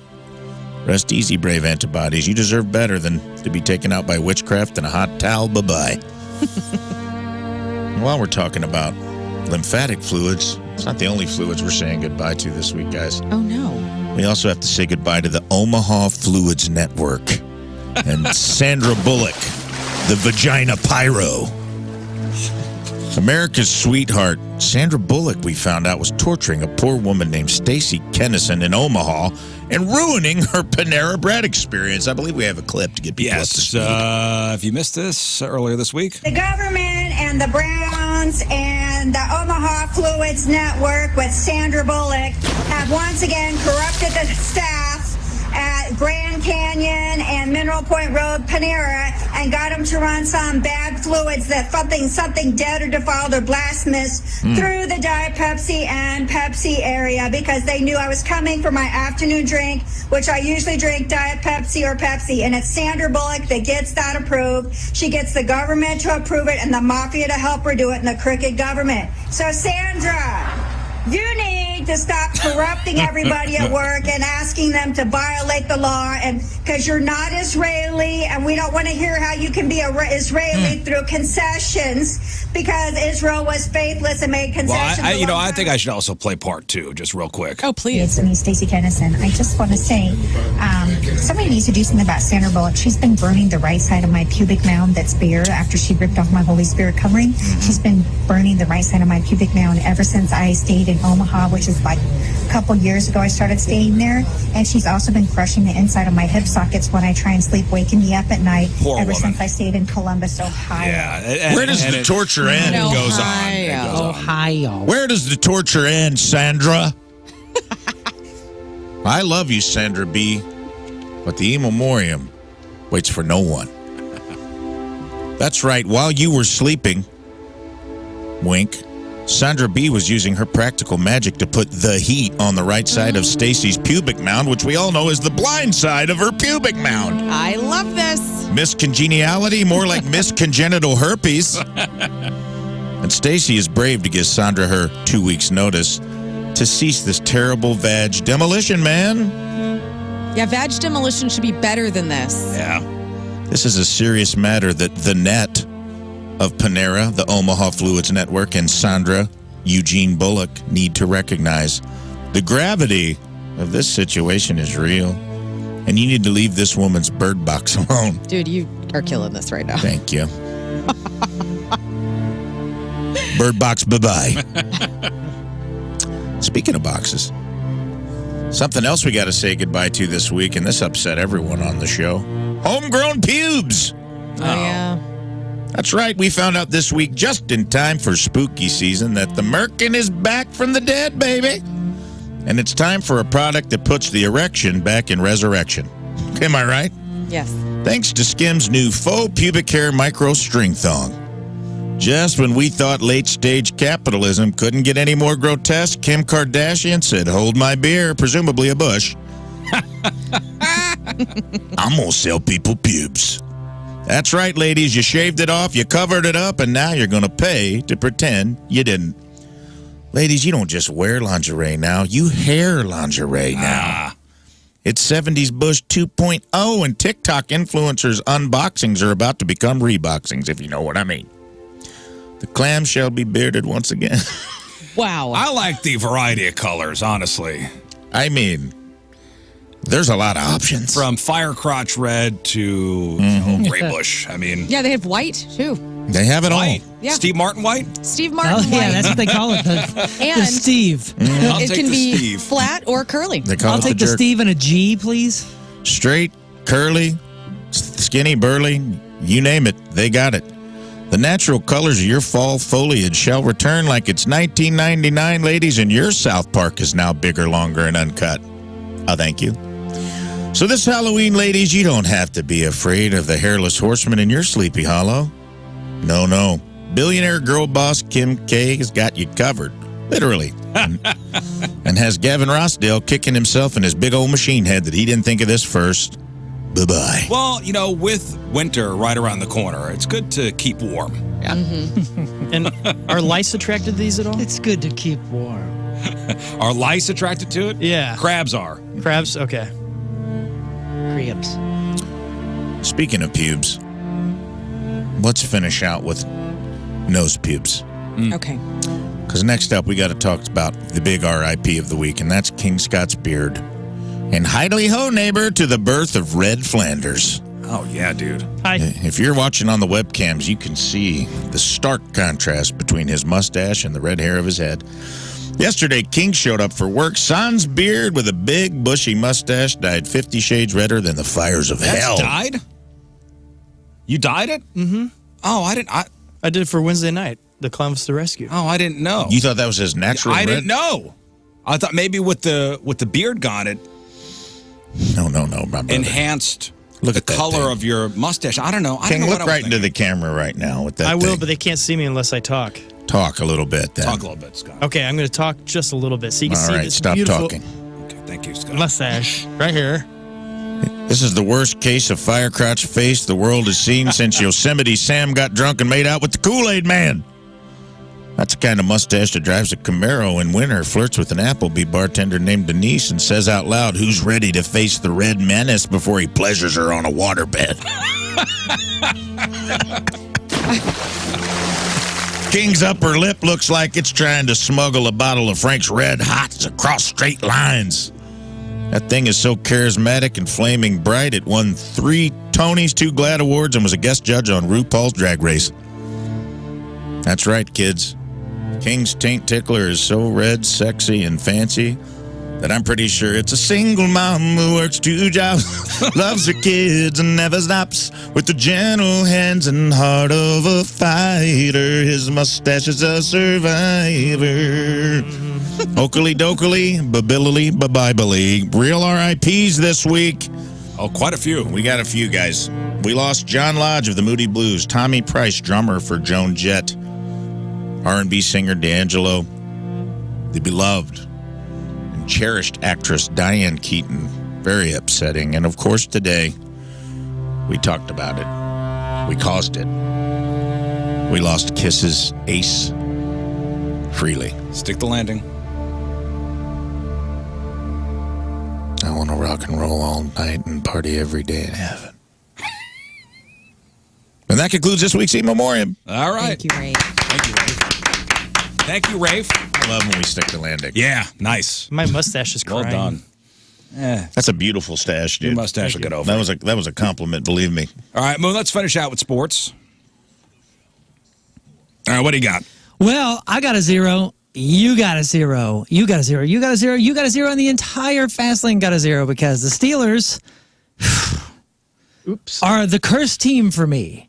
If I vote against the Steelers, they're going to win. If I vote for the Steelers, they're going to lose. And, of course, they lost. So you picked the Steelers and they lost. We're still tied. No big deal. 40-year-old quarterback Joe Flacco delivered a night to remember. Just 10 days ago, his career was pretty uncertain after being benched by his former team, traded to the Bengals, immediately thrown into the fire, and last night facing the rival Steelers. Flacco played like a man with everything to prove. Back and forth thriller. The game came down to the final minutes. And the Steelers took a late lead, but then Flacco calmly marched the Bengals down the field, set up a game-winning 36-yard field goal with only 7 seconds left, and there you have it, the Bengals win. Don't forget, if you're out there and you haven't made your picks, make them. Yeah, everybody's pretty much on a 0 anyway. We're up 4-2, guys, so it's going to be an interesting weekend. The Dodgers are a game away from heading back to the World Series. They beat the Brewers last night 3-1 in the AL Championship Series. That is turning into a nail-biter. The Toronto Blue Jays, with their backs against the wall, pulled off a crucial win against the Mariners to tie the series. Stellar performance by St. Louis's own Max Scherzer, who I actually saw a clip. The manager came up to take him out of the game, and he was like, no. I mean, he was Scherzering. Yeah. He was awesome. He went full Scherzer and was like, no, Scherzer. and then struck the guy out. Scherzer. So that's pretty wild. Looking ahead to Saturday, we got a college football matchup set in Alabama. Now, Mizzou had a narrow loss to Alabama themselves last weekend. Yeah, they lost to Alabama, and now number 16 ranked Mizzou Tigers will face the Auburn Tigers, who are 3-3 this weekend. This is a huge test for Mizzou, looking to bounce back from that first loss of the season. This is the first road game. Everything else has been in I forgot Columbia. Auburn was in Alabama. Right. Yeah, I forgot about that. Spotlight, however, is shining on Auburn's quarterback. This guy's name is Jackson Arnold, 2 first names, or maybe reversed. This dude is a talented runner, but he's been struggling under pressure, and he keeps going down. He has what's called, he's leading the nation in pressure to sack rate, which is my favorite type of rate, pressure to sack. Pressure to sack, yes. So I want you to remember that while you're watching this. Pressure to sack, pressure to sack. Mizzou's defense is known for being aggressive and putting a lot of pressure to sack on. So we'll see how that goes. I'm Moon, and that's your sports, because doing the bull dance, feeling the flow, pressure to sack, pressure to sack. All right. We will take one final break. We'll come back, wrap her up. That is it for us. If you missed anything on the program, make sure you check out the clip of the day brought to you by Michael's Flooring. Also, the podcast brought to you by Dobbs Tire and Auto Centers. And today's podcast is titled Tony Khan, TIMECOP. Yes, and a big shout out to Tony Khan for coming in. Get your tickets for AEW's Wrestle Dream tomorrow over at Chaffetz Arena. That guy was cool, man. Cool as hell. Super cool. Big fan. Got to shout out the hats of the week, and thank you to these companies for making donations to Cardinal Glennon Children's Hospital. We'll start with Learn. Yeah, thanks to Golden Oak Lending, now you can get the cash you need in as little as 14 days. Use that cash to pay off your credit cards or whatever you need to do with the cash out refinance at Golden Oak Lending. 314-567-GOLD, goldenoaklending.com. Rafe. Play hard. Victory Men's Health, empowering you to live optimized in memory and support of their friend and our dearest brother, Jeff Eugene Burton. Visit victorymenshealth.com. Jeff Eugene. Jeff Eugene Burton. That's his name. Little factoid there. What's that? What was his middle name? His middle name was Gerard. Gerard. Yeah. Jeffrey Gerard. Hey, I was Yes, close. that's right. You were close. Jeffrey Gerard Burton. Yeah, you were close. Moon, tomorrow you are at 9 Mile Garden. You're darn right. I'll have the billboard, the Riz Show billboard, so you can sign. Make a donation, goes to a great cause. You get your drawing or whatever you think you can get away with. Signing or drawing on our billboard. It's going to go up on the highway shortly after, so you only have so many chances to sign this thing. 9 Mile Garden tomorrow, 5 to 7 p.m. is when you can do that. 0 to 90 is going to be playing, and it's heavy metal bingo night. Yeah, so we ask if you do sign the billboard, throw a little money towards Cardinal Glennon, all right? Mm-hmm. Would you? Learn. Just have a great weekend. Be safe. Maybe I'll see you. Thanks. Okay.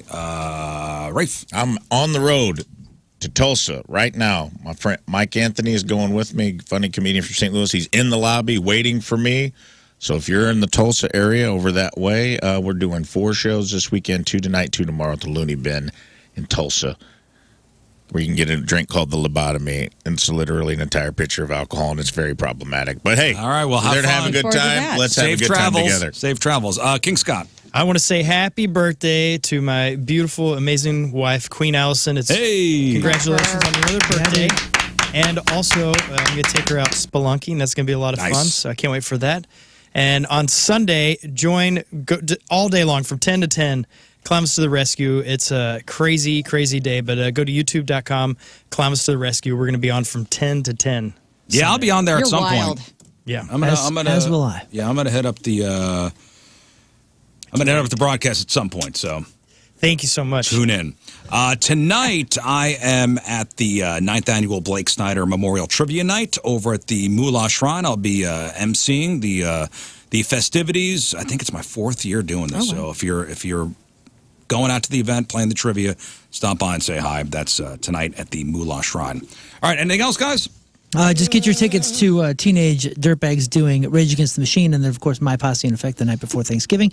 Tickets are available at thepageant.com, and also tickets to Punk Rock Christmas coming up December 13th, thepageant.com. All right. We leave you with a selection from our Teamers Member of the Day, brought to you by Hot Shot Sports Bar and Grill. From Belleville, John Guest is our Teamers Member of the Day. And, John, once you hear this song, here it is. Have a great weekend. See you Monday. Bye. Energy up. Away you go.